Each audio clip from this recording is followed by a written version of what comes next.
Do we have a question from this mic Yeah, here? sure. I just first like to say thank you for coming here. And my name is Puya.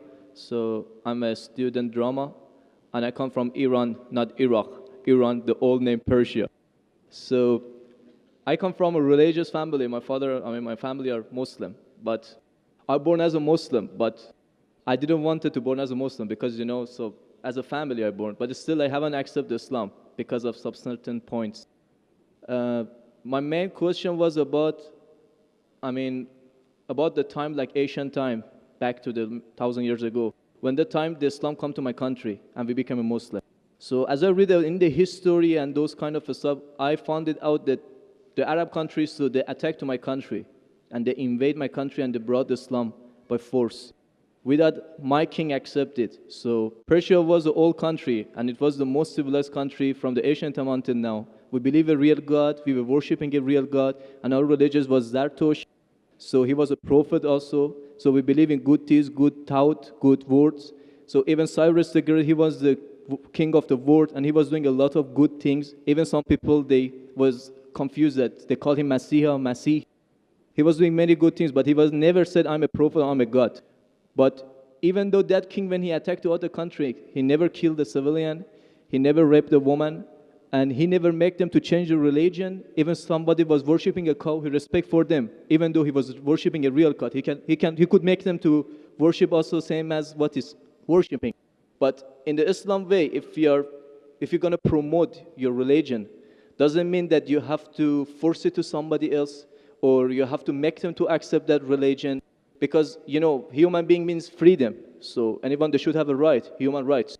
So maybe those people, they didn't want that religion. So why they have to attack and, to bring it by force? That was the main question that make my heart a bit, to make me to my belief go down.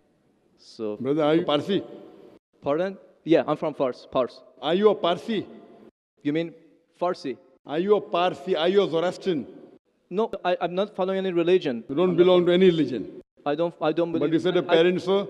My parents are Muslim, but because of this confusion stuff, I never try to follow the religion. I just believe in real God and doing the good things. So you believe in real God and good things. What are the good things? Where you get the good things from? Good things like I don't harm the others. Whatever I'm doing, not try to harm the others. That's the first thing. As much as you can do the good things, even helping the others, and believe in the real God, not worshiping a stone or leaf or whatever. And I believe God is single. So, but I didn't. So you have your own philosophy. So you want to bring a new religion. I'm not going to make any religion. I'm just following my brain because as I know, God gave us a brain. So I didn't make my mind busy by following the books. When I was 10 years old, I was just thinking until now even. So I tried to follow my brain. Thinking, he's saying, God as long as not a stone. Who told you stone is not a God? Anyway, I'll answer your basic question. Your basic question is that Muslims came to Persia and they conquered and they forced people to accept Islam, so no one should force at all. I agree with you. Point to be noted is that today the media promotes that Islam was spread by the sword. I am aware that there are certain black sheep in the Muslim community, and there are certain Muslim rulers who did wrong things. But as a whole, Islam was never spread by the sword. Islam was never spread by the sword. I speak by sword. Sword. Sword means force. Force, yeah. Like you said, now Muslims came and conquered Persia, etc. You see everywhere it's happening. There are wars taking place.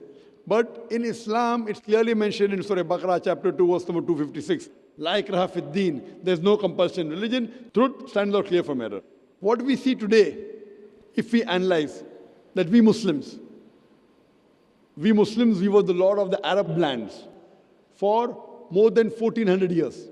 For the past 1400 years, the Muslims were the lord of the Arab lands. For a few years, the Britishers came. For a few years, the French came. But overall, the Muslims were the rulers of the Arab land. Yet today, there are more than 9 million Christians who are Coptic Christians. That means they're Christians since generation. If the Muslims wanted, they could have forced each and every non-Muslim to accept Islam at the point of the sword in the Arab land. These more than 9 million Coptic Christians, they are giving Shahada. They are bearing witness that Islam was spread by the sword. We Muslims, we ruled India for more than 1,000 years. We ruled India for more than 1,000 years. If we wanted, we could have forced every non-Muslim Indian to accept Islam at the point of the sword. Today, more than 80% of the Indians are non-Muslims. These more than 80% non-Muslim Indians, they are giving shahada, they are bearing witness that Islam was spread by the sword. Which Muslim army has come to Indonesia? Indonesia today has the largest number of Muslims in any country, more than 200 million Muslims. In Malaysia, more than 55% of the citizens of Malaysia are Muslim. I am asking you, which Muslim army came to Malaysia? Your country, which Muslim army came? Which Muslim army went to the east coast of Africa? It was the business, it was the traders. When they came here, people accepted this religion. It is the media hype which talks about Islam was spread by the sword. Yes, there were a few people. There were a few black sheep of the Muslim community. Brother, you asked the question, you're listening or you're raising the hand? Okay, sure, sure. You asked the question, you gave the background, I listened to it, and now you want to raise your hand. I have not completed my answer. Okay, sure, continue. If you ask the question, you should think. Because if you're thinking something, I'm a doctor. If you're thinking, that means you won't hear my answer. If I ask you to repeat, you won't be able to repeat 25%. So when you listen, you should give attention. I'm a doctor. I've done psychology also. So, this is the media hype. If you read Thomas Carlyle, a historian, he writes in his book, Heroes and Hero Worship. He puts number one hero prophet as Prophet Muhammad Sallallahu Alaihi Wasallam. He's a Christian. He says, if every new idea originates in one man's head, it dwells alone in the full world. It will do little good if he takes up a sword and propagates it. You have to first get your sword. He's talking about sword of intellect. There was a survey done in the Plain Truth magazine, a survey in the increase of the major world religions in a span of 50 years. In a span of 50 years, from 1934 to 1984. In a span of 50 years, the increase in the major world religion. It came in Reader Digest, Almanac Yearbook, 1984. Number one maximum increase in any religion, it's Islam, 235%. Christianity, only 47%. I am asking you, which war took place between 1934 and 1984, which forced the non-Muslim to accept Islam? Which war? Which war? Today, leave aside the past. Today, the fastest growing religion in America is Islam. The fastest growing religion in Europe is Islam. I am asking you, who's forcing the Americans to accept Islam? Who's forcing the Europeans to accept Islam? You were not there born. Were you present in the past? Arabs came to my land and forced. Where were you present? This is history. Many things in history is false. So that's what? Okay. A very famous historian, Dilese O'Leary, he writes in the book, Islam at the Crossroad, page number 8. He says, history makes it clear that the legend of fanatical Muslims sweeping across the world, forcing Islam at the point of the sword, is the most fantastic, absurd myth that historians ever repeated. Who says that? Dilese O'Leary. History makes it clear that the legend of fanatical Muslims forcing Islam at the point of the sword over conquered races is the most fantastic, absurd myth that historians ever repeated. This is just in the media today. Muslim terrorist, Muslim terrorist. I am asking you, did any Muslim attack you in this country? No, never. But the media says Muslims are terrorists. Yeah, media is just nonsense. Yes, same way your history is also nonsense. When media is nonsense, the history is also nonsense. Some is correct, some is wrong. That's the reason, if you hear the answer, I would like to end my answer with the quotation of Dr. Adam Pearson. Dr. Adam Pearson says that people who worry that one day nuclear weaponry will fall in the hands of the Arabs, they fail to realize that the Islamic bomb has already been dropped. The bomb of peace.